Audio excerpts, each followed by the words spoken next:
Madam Chair, I will forgo the opportunity to defend the OVP 2255 by question and answer. I will leave it to the House of Representatives to decide.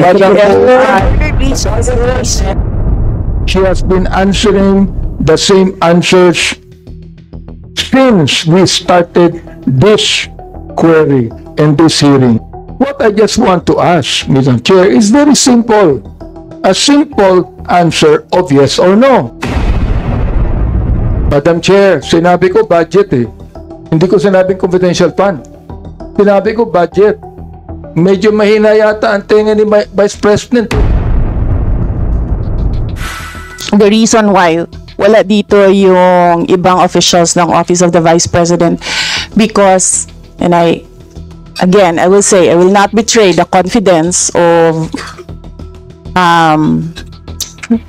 some members of the House of Representatives. Meron isa sa mga nagtanong kanina ang nagsabi sa akin na merong script sa pagtatanong about sa confidential funds.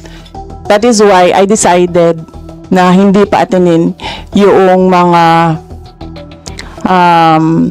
ibang officials ng Office of the Vice President, because nakalagay naman doon sa inyong invitation, and I quote, "In this regard, may we respectfully invite the Vice President or her duly authorized representative." So it was in the alternative. So I decided I'll come alone, answer all of it alone.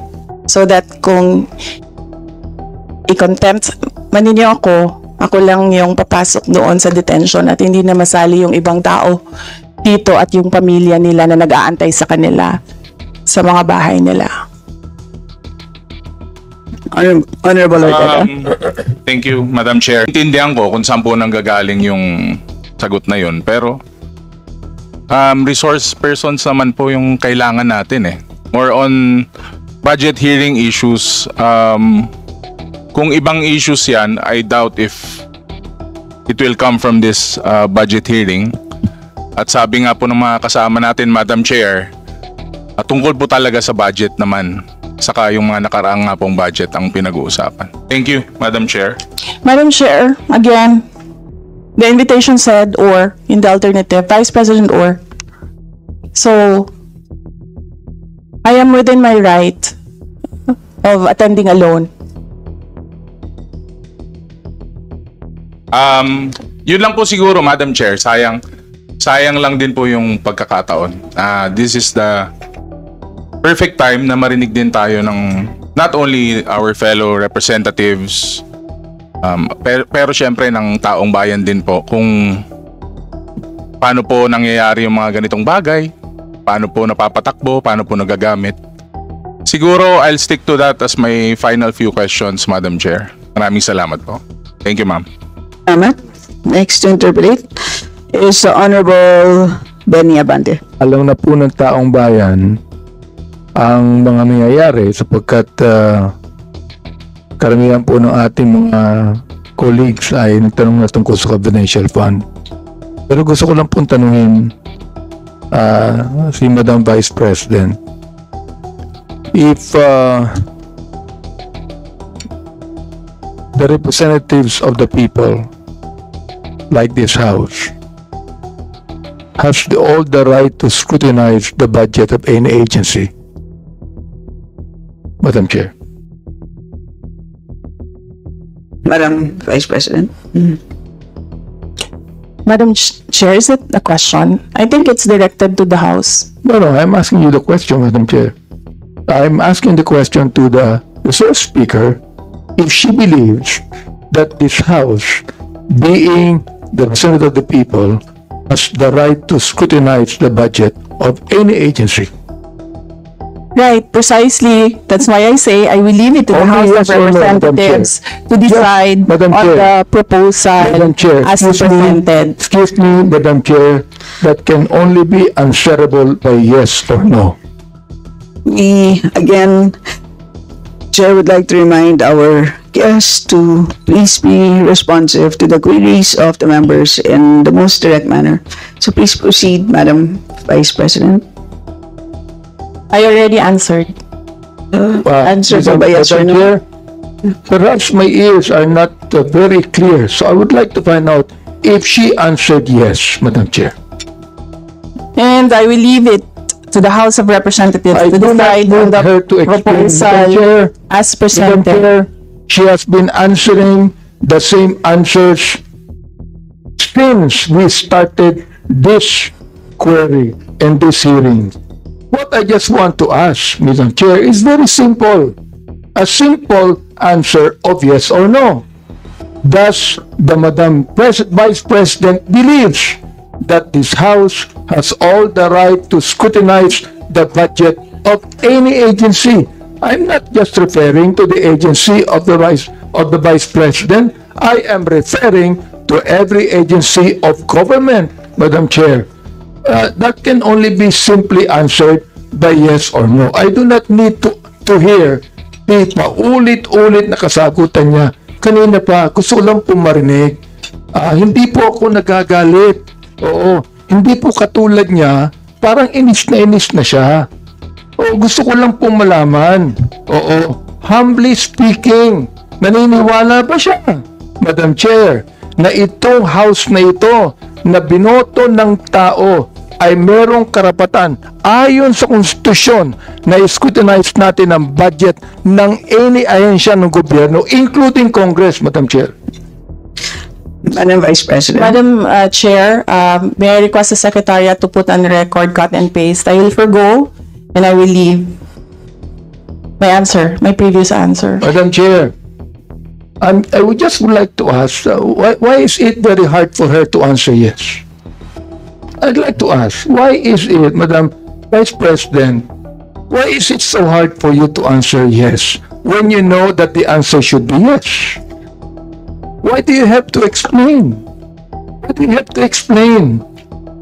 We're simple people here. I'm not even a lawyer. You are a lawyer, Madam Chair.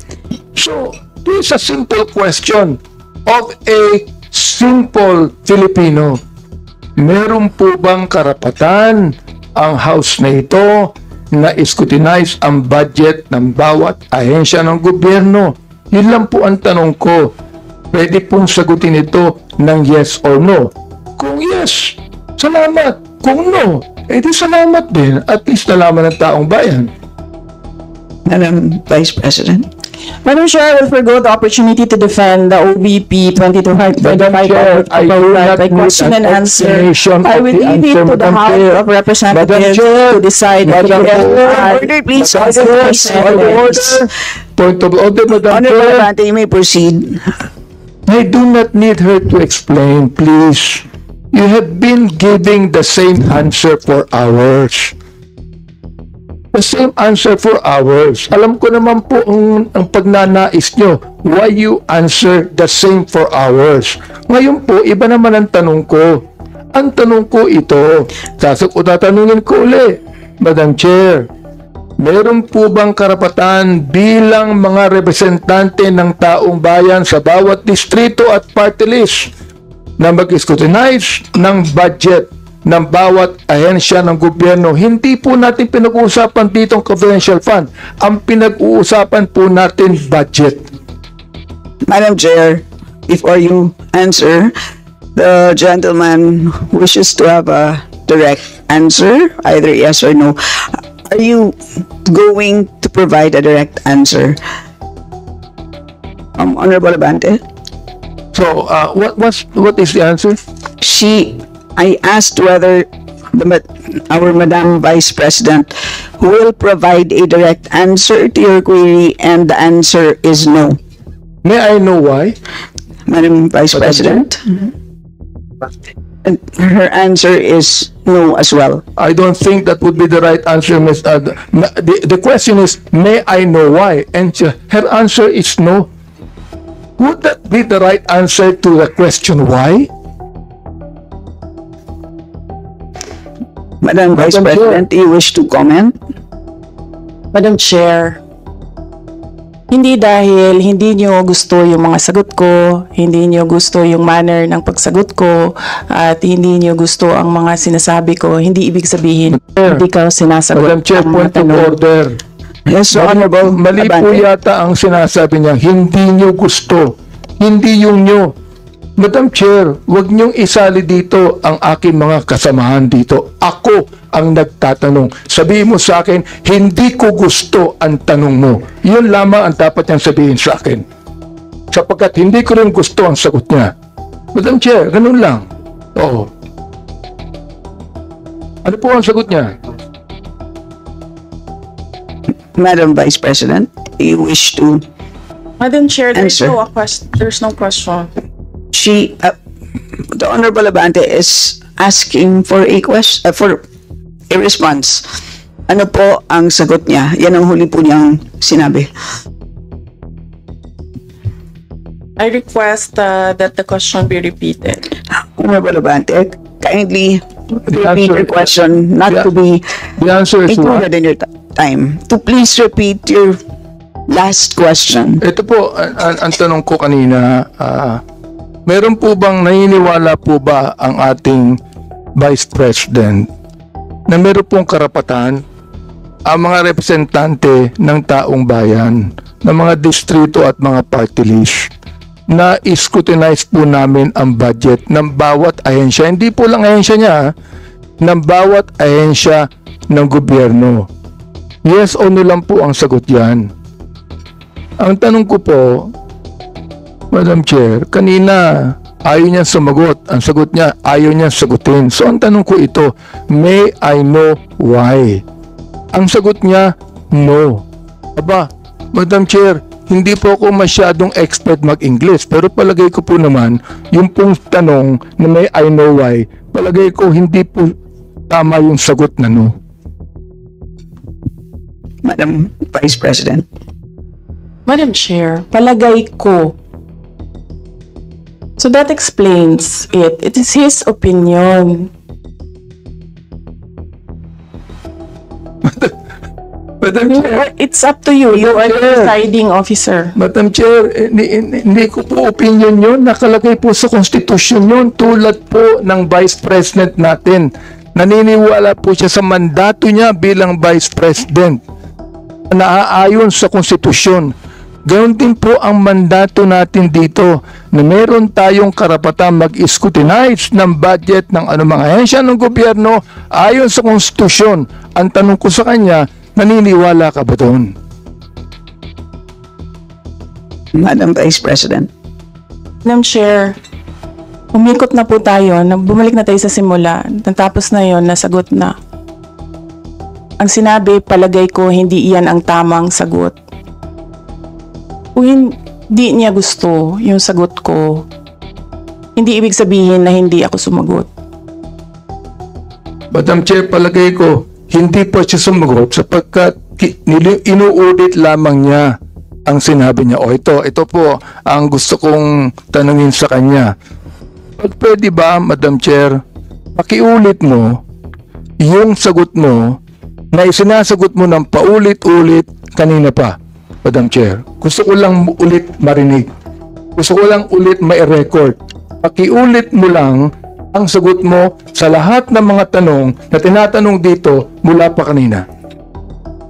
Madam Vice President. Madam Chair, I do not want to assume, so I would like to be clarified. Is this the OVP 2025 budget proposal or the confidential funds? Madam Chair, sinabi ko budget eh. Hindi ko sinabing confidential fund. Sinabi ko budget. Medyo mahina yata ang tenga ni Vice President eh. Sinabi ko budget eh. Hindi confidential fund. Sinabi ko na wala akong pakialam sa confidential fund. Ang pakialam ko ganito. Meron pang karapatan. Naniniwala ba siya na ang Kongreso ay merong karapatan mag-scrutinize ng budget ng anumang ehensya? Yun po ang tanong ko. Sagutin po niya yes or no.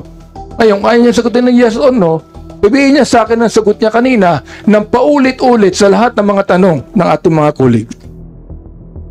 I will forgo the opportunity to defend the Office of the Vice President 2025 budget proposal by question and answer, and I will leave it to the House of Representatives to decide on the proposal as presented. Madam Chair, maraming salamat po. Ibig sabihin po, yung kasagutan niya na paulit-ulit, naniniwala siya na merong karapatan ang Kongresong ito na scrutinize ang budget. Kahit ang budget na yan nagsimula ng 2023, meron pa rin karapatan ang Kongresong ito na scrutinize ang budget. Maraming salamat, Madam Chair. Maraming salamat po, Vice President. Point of clarification, Mr. yes po. Chair, if that conspiracy theory of having this a pre-attack on her budget is being conspired by this committee. And if that is so, let me out, Madam Chair. Hindi po ako kasama doon. And I hope that the good Vice President will amend her statement involving everybody for this action taken by this committee, Madam Chair. Would Madam Chair, Vice President wish to... I did not say tumatawa. Gusto niyo ulitin? Gusto niyo ipabasa ulit sa Secretary kung ano sinabi ko? I did not say tumatawa kayo. Number 2, I did not say attack by the committee. Number 3, I did not say collective action. Sa kanya nang galing yun. I did not say conspiracy theory. Sa kanya nang galing yun. Pabasa niyo ulit kung ano sinabi ko. And so, Madam Vice President, because those words were uttered Madam Chair. by Madam someone, Chair. I just... Just because you don't like my answer, you don't like how I answer, you don't like my demeanor, hindi ibig sabihin na hindi ako sumasagot. And that's the reason why, Madam Chair, I asked for the point of clarification. Yes, so, again, I had... now that the pwede lang Vice- po sana. now that the Sandali Vice lang po. President- Sandali lang po, para hindi po tayo nagsasabay-sabay. Merong clarification na hiningi at nag-clarify naman po ako. Wala pong plano. Kasi kanina, very clear ang sinabi naman po, there was a plan. Stick to the plan. Wala rin po ako natatandaan. I kept saying, let us all stick to the issues, which is the budget. So, yun na lang po. Let's just end here and so that we can move on. Yes, Madam Chair, Kung if I pwede lang may. po sana, let's move on. Lastly. Meron pa pong isang budget pagkatapos nito. Lastly, that's the reason why I asked for a point of clarification. The point of clarification is to be clarified by the resource person. And if that is the answer of the good Vice President, I will accept that her intention is not to involve everybody on a collective Yes, attack on and her we're budget. happy with that And I'm happy clarification. on the answer of the Vice President. But, of course, I just wanted to review the... Anyway, thank you so much, Madam Right, Chair. salamat. Madam So, Chair, yes, yes, Madam point Vice of President. clarification is understandable if you want to be clarified of the words I uttered. I didn't say collective action. I didn't say Yes, conspiracy it has theory. been made clear, I didn't Madam say Vice President. I'm being attacked by the committee. Di ba nanggaling sa akin yun? So, anong ika-clarify ko doon? Yes, ma'am, noted po. It had been Yung loud and clear script po. kasi, nagkakabuhol-buhol na yung script. Let's now proceed. Chair. Let's now proceed. Madam Chair, just an inquiry from this representation. May I ask if this is a budget hearing on the budget of the OVP or is this a committee investigation already? This is a budget briefing by the Office of the Vice President. And Thank you all for watching this here video. Please like and subscribe.